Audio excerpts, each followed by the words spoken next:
ka-builders! Good morning, good afternoon, and good evening. I am Shan De Los Santos, your Sales Director.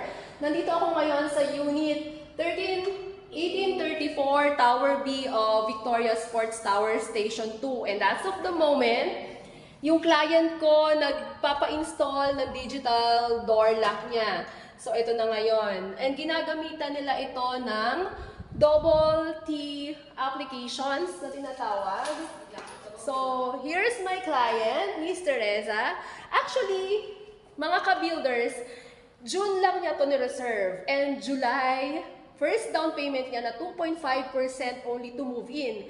And here it comes, August 15. It's, almost 2 weeks. It's already turned over to her. So guys, what are you waiting for?